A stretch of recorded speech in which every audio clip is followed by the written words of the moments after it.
저 대치동에 그 원룸 전세로 살고 있고요. 네. 네, 혼자 살고 있고, 네. 제가 갭 투자를 했는데, 네. 인천에 하객동에 원흥 아파트를 샀어요. 하객 원흥. 59제곱미터고, 네. 그리고 지금 이제, 그러니까 24년 4월에 이제 나가시게 되거든요, 전세 세입자가. 네. 근데 지금 거기가 전세금이 많이 떨어졌어요. 네. 그래서 그 메꿀 돈은 있기는 한데, 네. 지금 이제 LH 전세로 하실 분이 들어온다고 얘기가 된 상태거든요. 네. 근데 이제 그분을 받아야 될지 아니면 기다렸다 다른 분을 받을지를 모르겠어요. 네. 그래서 그것 좀 여쭤보려고 전화드렸어요. 아니 근데 LH 전세 안 받을 이유가 있나요? 그러니까 사실 그 역전세가 났는데 그걸 아버지가 돈을 대주시게 됐는데, 네네. 아버님께서 그 LH로 들어오면 너무 어려운 분이 들어와서 조금 문제가 생긴 게 아니냐 그러셔가지고. 네네. 근데 제가 보기엔 괜찮을 것 같기는 아예 상관없으세요. 왜냐면 그렇죠? 네. 저도 제가 갖고 있는 것 중에 하나가 LH 세입자가 계신데 그게 대출을 LH에서 보증을 해주는 거예요. 네. 그래서 아마 그게 한 80%인가 아마 그게 보증이 되는 건데 어차피 대출도 나중에 그쪽에 넘기는 거예요. 아까 전세금 받아서 그분한테 드리는 게 아니라 그쪽에 LH에 대출을 아까 전세금을 돌려주는 거거든요. 그게 와요. 네. 그게 그렇기 때문에 전혀 문제 없고 어차피 전세잖아요. 네. 네, 그러니까 그래서 전세금은 그러니까 월세 같은 경우에는 좀 이렇게 돈을 안 내거나 이럴 수가 있는데. 네, 네, 전세는 그런 게 없기 때문에 네, 전혀 문제는 네. 없다고 봐요.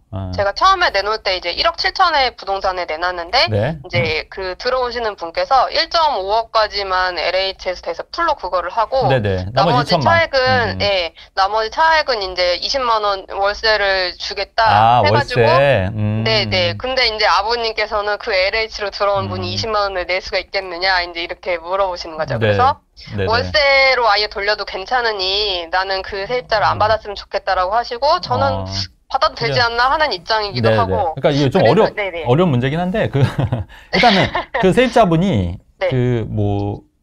가장이세요? 아니면은 네, 그냥 아기 있는 집이라고 들었어요. 젊으신 분이고? 그것까지는 모르겠고, 일단 법무사분이 저에 네. 대해서 그냥 조사 중이라고 하셨고, 네.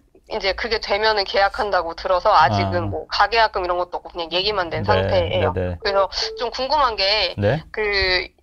사실 전세가가 진짜 많이 떨어졌거든요. 네네네. 원래 지금 제가 2.65에 거기에 매매를 했어요. 네. 그리고 지금 현재는 2.5억에 전세를 준 상태예요. 그래서 갭이 1,500이었던 거죠. 네네네. 근데 지금 확 떨어져가지고 이제 1억 7천에 내놓은 건데, 네. 가끔 방송 보면은 입주장이어도 전세가가 그렇게 많이 안 떨어질 수 있다 이렇게 얘기하기도 하는데, 그래도 입주장이면 많이 떨어진다 이렇게 얘기하시는 분도 있잖아요. 그래서 주변을 봐죠, 주변이랑. 네, 근데 제가 보기엔 조금 불안해갖고 저는 그냥 이렇게 받고 싶기는 한데, 아버지께서는 또 월세 오를 수도 있으니까 좀 더 있어보자 그러니까 제가 꼭 정답은 아니에요. 정답은 네네네. 아닌데 저 같으면 어떻게 하겠냐면 일단은 먼저 좀 가계약금 받기 전에 한번 면접을 볼 것 같아요.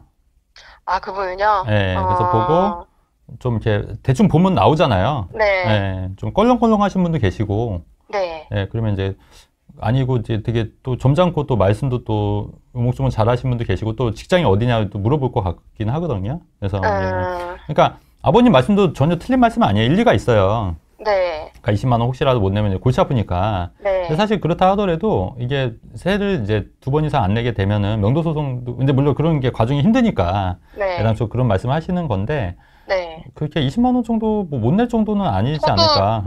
네, 그렇긴 해서 그래서 그거 한번 여쭤보고 싶었고 이제 또 하나는 CTOCL이라고 24년 4월에 입주하는 단지가 하나 있고 그리고 그 옆에 또 24년 9월에 또 하나가 입주를 해요. 네네네. 그럼 이제 제가 그 사이에 있는 거죠. 4월에 이제 전세 입장에 나가는 거니까. 그러면 그냥 가리지 않고 받는 게 맞는 거죠? 이제 신경을 안 쓰실 거면, 그러니까 신경을 안 쓰고 빨리 하시고 싶다고 하면은 LH로 세입자를 LH에서 그 대출이 나오는 세입자를 준다고 하더라도 저는 전혀 문제된 적은 없었어요. 그쵸? 네, 근데 저도 그렇게. 근데 케이스가 또 다르고 모든 케이스에 다 적용되는 건 아니지만, 저 같으면은 그냥 받을 것 같아요. 저 같으면. 왜냐면 그 월세가 20만 원 큰 돈도 아니고. 그래서 저 같으면 받을 것 같은데, 그 다음에, 그러니까 만약에 이분이 속을 썩이면 또 거기서 배우는 것도 있어요. 그런 경험을 통해서도 한 단계 더 성숙하는 거예요. 근데 사실 20만 원이 그렇게 큰 돈은 아니지 않습니까? 저도 큰 돈은 아니라고 생각하는데. 그래서 네. 뭐 물론 스트레스 받겠지만 명도 소송이나 이런 거 해보면서 또 되게 크게 얻는 게 있거든요. 배우는 게. 전자소송 배울 수 있습니다. 네네. 점유이전 가처분 금지 하는 방법 배웁니다. 네. 그치. 또 해보셨으니까. 네. 그렇게. 처음 전세 돌려보는 거라서, 좀 모르는 게 많습니다. 네네. 근데 너무 걱정 안 하셔도 될 것 같은데요, 이제. 네, 알겠습니다. 네네. 네, 너무 감사합니다. 네. 그렇죠. 처음이면 고민 되실 수도 있겠네요. 아, 진짜 오늘 사례가 다양해서 좋네. 되게 다양해서 좋네요. 좋네요. 이 LH에 관련된 거는 그 전화 끝나고 채팅창을 꼭 한번 봐주셨으면 좋겠네요. 해보신 분들 그 경험담이 지금 막 쫙 나와 있습니다. 네네. 도망간 분도 있고. 네네. 또 재밌는 게 계약 때 정상이다가 실입주 하면 돌변하는 사람도 있대요. 아, 그럴 수도 있겠다. 그럴 수도 있죠, 사실. 네네네. 이제 그런 걸 악용하는 네네네. 사람들이 맞아요. 있으니까 그럴 수 있으니까 맞아요. 또 하객동 지금 가릴 때가 아니다. 네. 검단, 루원, 네네. 송도, 용학 세주고 있는데 네네. 용학 쪽 입주장 때문에 지금 구축 장난 아니다. 네. 그러니까 저는 이제 면접을 보고 이분이 좀 어떤지, 근데 딱 대충 보면 나오지 않나요? 근데 대충 물론 이제 그 10개 물건 알아도 한 개 사는 수는 모른다고 모르겠지만, 뭐. 저라면 주변 전세 가격 추이, 예상 네네. 추이를 보고 결정할 것 같습니다. 네네. 그 말도 맞죠. 뭐 어느 정도 전세가를 내가 할 수 네. 있는지. 내 딸이 만약에 이렇게 물어보면 받지 말라고 할 것 같아. 아, 그럴 것 같긴 해요. 그죠. 근데 내 경우라면 난 받을 것 같아. 나라면 그렇죠. 그죠. 상황 보고 할 것 같아요. 그러니까 이게 달라요, 더. 맞아요. 그러네. 만약 내 지인이면 하지 말라고 할 것 같고. 나라면 뭐 대처하면 되니까. 그럴 것 같아요. 일단 저는 그 40대 중반이고요. 네. 현재 그 서울숲 쪽에 거주 중인데, 네. 그 애들이 초등 저학년이에요. 네. 그래서 이제 조만간 이제 사람들이 얘기하는 그 학군지라는 곳으로 이동을 좀 준비 중인데, 거주집을 전세 주고 이제 가지고 있는 돈이랑 합쳐서 한 11억 수준? 네. 이런 쪽을 아파트를 추가로 매수해서 이동하고 싶거든요. 네. 그래서 좀 와이프랑 좀 돌아다녀 본 곳이 광장동, 네. 이제 고덕동 쪽인데, 네. 일단 궁금한 게 두 가지인데, 일단 이렇게 지금 현재 시장 상황에서 움직이는 방향이 맞을 것인가? 하나랑, 그 다음에 두 번째, 이제 제가 방금 말씀드린 가진 예산 안에서 남자아이 키우기 괜찮은 동네, 뭐 이런 추천 동네가 있을까? 좀 볼만한 동네, 이런 곳이 있을까? 한번 여쭤보고 싶었습니다. 남자아이? 네. 어렵다, 2번은. 어려워요. 1번은 말씀하실 수 있는 건 2번 어렵다. 지금 그러면 무주택이신 건가요? 아니면? 아니요, 1주택. 1주택 어디 있다고 그랬죠? 서울숲. 서울숲에 있는 1주택? 근데 여기도 살기 괜찮지 않으세요? 애들이 커가면서 네네. 이제 교육 쪽으로 약간 좀 모자란 부분이 있어서. 네네. 그러면 이동을 좀. 고덕동 쪽이 더 맞지 않을까요? 근데 고덕동이 좀 더 신축이 많아서 비싸서 그러신 거죠? 이제 광장동, 네. 이제 보면은 이제, 그러니까 제 예산으로 보면은 30평대는 무리고, 네네. 20평대인데 좀 너무 구축이고 주차도 불편해가지고 맞아요. 와이프가 좀 별로 안 좋아하고, 이제 네. 고덕동은 그래도 신축 밭이고, 네. 그 다음에 약간 2010년대 부근의 아파트들 중에 이제 광폭 베란다 가진 아파트들이 있는데, 네네. 거기는 20평대도 좀 살기 괜찮아서 네네네. 한번 같이 고려했거든요. 근데 고덕동 살기 좋습니다. 강동구 고덕동 살기 좋고요. 뭐 저는 네. 이제 광장동도 나쁘진 않은데, 네. 네. 근데 어쨌든 집이 팔리셔야 되잖아요. 그 집은 전세 주고 이동할 거예요. 아, 전세 주고 11억이 또 추가가 있으세요? 그 전세금 받은 거랑 플러스 제가 가진 여윳돈이랑 합쳐가지고 2주택을 할까 고민 중이거든요. 아, 일시적 1세대 2주택이 말씀하시는 거죠? 아니요, 그냥 2주택이요. 아, 그러면 3년 이내에 파실 계획이 없으세요? 네, 없습니다. 아, 없으세요? 네. 안 파신다고요? 네. 그냥 2주택으로 쭉 가신다는 말씀이세요? 네. 현재 그런 방향이 맞을지를 한번 여쭤보고 근데 제 생각은 좀 싶었고요. 다른 게 지금 현재 1세대 네. 2주택이 되면은 광장동을 사시든 고덕동을 사시든 어쨌든 3년 이내 기존 주택을 처분하실 수 있는 기회가 있는 거예요. 네. 근데 이제 지금 서울숲에 있는 아파트가 많이 안 올랐나요? 많이 올랐죠.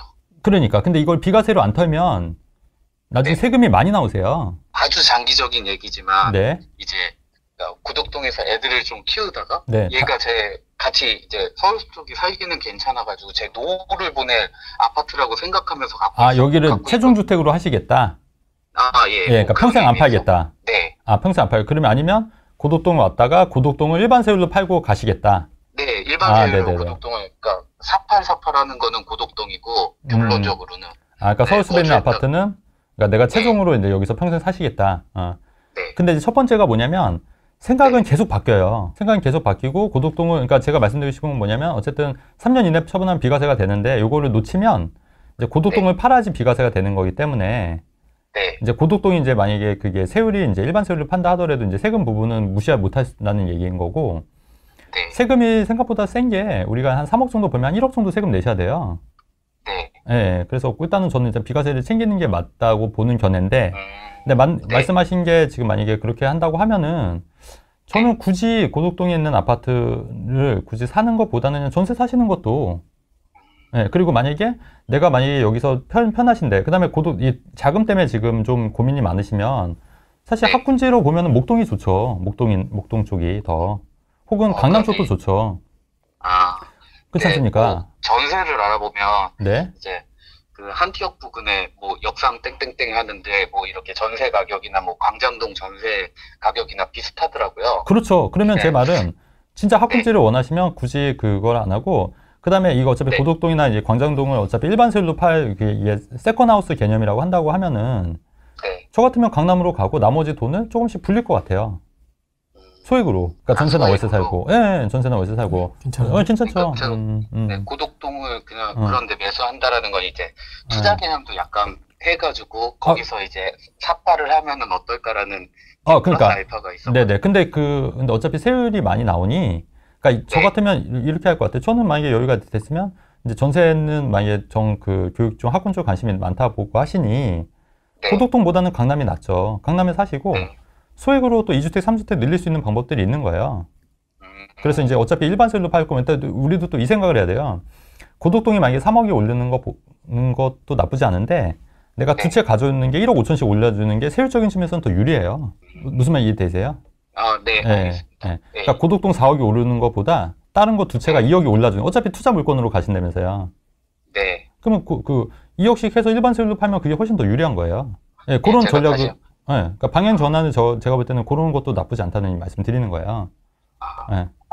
아예 실거주를 전세로 그렇죠. 사람들이 전세나 얘기하는 더 좋은 학군지로 들어가고, 그렇죠. 그다음에 투자를 생각하는 건 분리를 해서, 그렇죠. 거기서 뭐 동일 차익, 그러니까 세율이 낮은 쪽으로 해가지고 소액으로 알아봐라. 맞습니다. 예. 그리고 전세가 좀 부족하면 반전세도 나쁘지 않다고 봐요.